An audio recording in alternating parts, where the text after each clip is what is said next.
Welcome back to the Canadian Citizens Journal. Today we are looking at Chapter 11 of the Constitutional Manual. This chapter is about the Crown. Canada is a constitutional monarchy.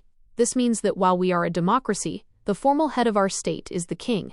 Because the King does not live here, his powers are exercised by the Governor-General at the federal level and by lieutenant governors in each province. Hogg explains that the Crown has two types of powers. The first are statutory powers, which are given by laws passed in Parliament.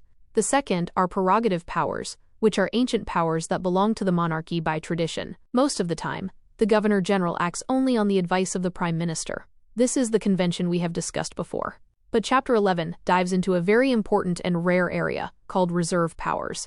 These are powers the Governor-General can use without advice, or even against the advice of the Prime Minister. For example, if a Prime Minister refused to resign after losing an election, or tried to do something clearly illegal, the Governor-General has the constitutional authority to fire them.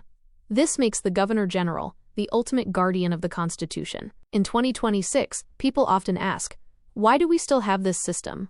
Hogg points out that by having a head of state who is non-political and stays out of daily government business, we ensure that the military and the police owe their loyalty to the law and the Crown, not to a specific political party. However, because these reserve powers are so rarely used, many wonder if a Governor-General would actually have the courage to step in during a real crisis.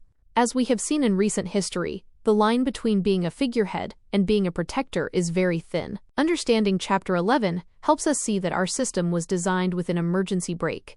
Whether that brake still works is something we must constantly watch. Next time, we are moving into Chapter 12 to look at the different levels of government again, but this time focusing on the concept of federalism. Until then, remember to look at the evidence. This is the Canadian Citizens Journal.